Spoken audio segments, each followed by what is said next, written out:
दक्षिण बेल्टको दुर्गम ठाउँ यो रहेछन्।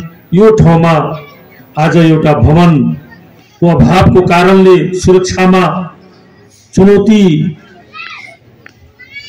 देखा परिरहेको थियो र यहाँ यो एरिया सबैले थाहै छ, बाढी आएपछि पानीले भरिएर हुन्छन्। यहाँको सुरक्षा को जिम्मेवार साथीहरूलाई गाह्रो पर्छन् र यहाँ सुरक्षा दिन पानी आइसकेपछि, बाढी आइसकेपछि सुरक्षा दिन अप्ठ्यारो अवस्था पर्छन्। त्यसैको यो एउटा भवन, यो एउटा यहाँको अवस्था हेरेर जुन किसिमको यो भवन बनेको छ, यो भवनले पक्कै यो एरियालाई बीओपी को भवनमा अब हाम्रो सुरक्षाले राम्रो काम गर्नेछन् मैले विश्वास लिएको छु। र त्यो अनुसार यो एरिया तपाईलाई सबैलाई थाहै छ, यो बोर्डर एरिया हामी 10 गजामा छौं र विभिन्न किसिमको क्रियाकलाप यो बोर्डरमा देखा परिराखेको हुन्छ। यो विभिन्न किसिमको क्रियाकलापमा आज पहिले जस्तो कारबारियाहरू पारिवारिकको कारोबार थियो, अहिले त्यो कारोबार भन्दा बृहत कारोबार लागु औषधमा भएको छ। लागु औषधले हामीहरू बालबच्चा लुपुत भएर बाल बच्चाहरू हाम्रो बिग्रेर यस्तो अवस्थामा पुगिसकेका छन्। हाम्रो समाज कतातिर जाँदैछन् यो सोच्ने बेला आएको छ। हामी खुला बोर्डरमा छौं र यहाँबाट गाँजाको तस्करी हुन्छ, उताबाट ब्राउन सुगरको तस्करी हुन्छ, लागु औषधको विभिन्न किसिमका लागु औषधहरू यहाँबाट वारपार भइराखेको छ। र त्यसमा पारीबाट पनि केही मान्छेहरू र हाम्रो तर्फबाट पनि हाम्रा मान्छेहरू, हाम्रा भाइ बहिनीहरूले त्यसमा लागेको छ। हामीले कसरी यो समाजलाई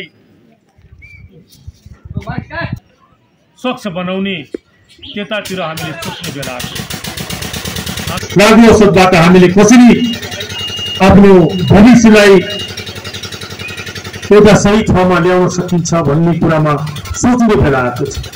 म जहिले पनि हाम्रो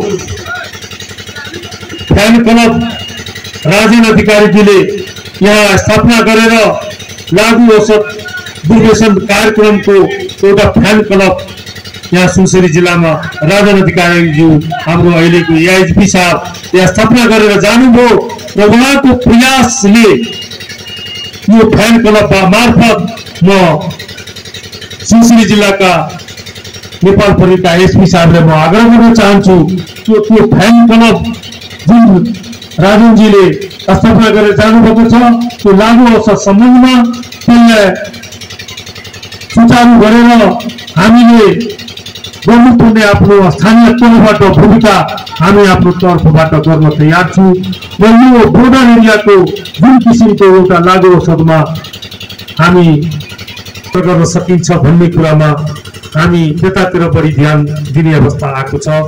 यसैमा म आग्रह गर्न चाहन्छु कि सम्पूर्ण सुरक्षाका जिम्मेवार साथीहरूले त्यतातिर ध्यान दिनुपर्ने हुन्छ, किनभनेदेखि हाम्रो समाज लागु औषधतर्फ लम्किराखेको छ र यो 10-20 वर्षमा हामीले कमसेकम न्यूनीकरण गर्न सकेन भनेदेखि हाम्रो समाज 10 वर्षपछि कता जान्छ त्यो हामीले कल्पना गर्न सक्दिन। त्यो किसिमको परिस्थिति हामी कहाँ अहिले देखा परिरहेको छ। त्यसकारण म सम्पूर्ण यो अवसरमा बीओपीको अवसरमा उद्घाटनको समारोहको अवसरमा म आग्रह गर्न चाहन्छु कि हाम्रा डीआईजी साहब, सर्वोपरिका डीआईजी साहब, कोशी प्रदेशका डीआईजी साहब र हाम्रा नेपाल प्रहरीका जिल्ला प्रहरी कार्यालयका एसपी साहब लगायत हामी सबैजना मिलेर हामी स्थानीय तहबाट के भूमिका गर्नुपर्छ हामी गर्न तयार छौँ। हामी हरेक कुरा सहयोग दिन तयार छौँ। हिजो पनि दिएका थिए र आज पनि दिन्छु र भोलिको दिनमा पनि हामी दिन तयार छौँ। यो लागु औषधले कसरी हामी जोगाउन सक्छौँ, लागु औषधबाट हामीले कसरी हामी यो समाजलाई निकाल्न सक्छौँ त्यतातिर बढी हामीले ध्यान दिनुपर्ने हुन्छ। खास गरेर एनएफओपी बोर्डर एरियामा चोरी निकासीको सम्बन्धमा जसरी पहिले थियो त्यसरी अहिले छैन। त्यही पनि फाटको चोरी निकासीहरू भइराखेको छ। फेरि मैले बारम्बार यहाँ भन्सारका चिफजी हुनुहुन्छ, मैले यत्रो लम्बा बोर्डरमा तपाईँको अमरवादेखि यहाँ लोगीसम्ममा एउटा भन्सार छोटी भन्सार छैन। मैले बारम्बार भने एउटा भन्सार कमसेकम स्थापना हुन्थ्यो भनेदेखि यो एरियामा जुन किसिमको व्यापारीहरूले सानो तिनो आफ्नो घरेलुभन्दा अरू पनि कारोबार गर्छन् तिनीहरूले एउटा भन्सारको सहाराले सरकारको राजस्व पनि बढ्थ्यो र भन्सार भएपछि मान्छेले किनभनेदेखि अब हाम्रोतिर सबै बोर्डरमा हामीले पिच जोइन गरिसकेका छौँ र पारिपट्टि बजारहरू ठुलो छन् र पारिपट्टि ठुलो बाटोको एउटा त्यहाँ आवत जावत छन्। त्यसकारण त्यहाँको गाडीहरू पनि यहाँबाट धेरै चाप आउँछन् र घन्टाबडी जानका लागि गाह्रो पर्छन्। त्यो यही एउटा भन्सार सानो भन्सार भयो भनेदेखि कमसेकम यो गाडीको सुविधा दिन सकिन्थ्यो र बजार विस्तार हुन्थ्यो। हाम्रो नेपालको बजार पनि अलिक विस्तार हुन्थ्यो एउटा सानो भन्सारको कारणले। हामी धेरै दुखी छौँ। त्यो एउटा भन्सारको व्यवस्थापनको लागि मैले पनि कतिपल्ट आग्रह गरेँ र मैले गर्नुपर्ने गाउँपालिकाबाट कति के सहयोग गर्नुपर्छ त्यो गर्न पनि हामी तयार छु भन्ने कुरा मैले बारम्बार अर्थ मन्त्रालयसम्म मैले यो कुरा पुर्याएको थिएँ। त्यतिखेर आश्वासन पनि मैले पाएको थिएँ कि घुस्कीमा एउटा भन्सार राख्छु, सानो भन्सार छोटी भन्सार हामी राख्छौँ भन्ने कुरा भएको थियो। तर कताबाट यो देशको राजनीति जहिले पनि 10 वर्षमा चेन्ज हुन्छ, राजनीति अस्थिरता छैन। त्यो राजनीति अस्थिरताको कारणले यो कुराहरू बिग्रिराखेको छ। यो बीचमा जेनजीको आन्दोलनमा मलाई लाग्छन् करोडौंको गानाहरू सफल भएको छ इन्डिया।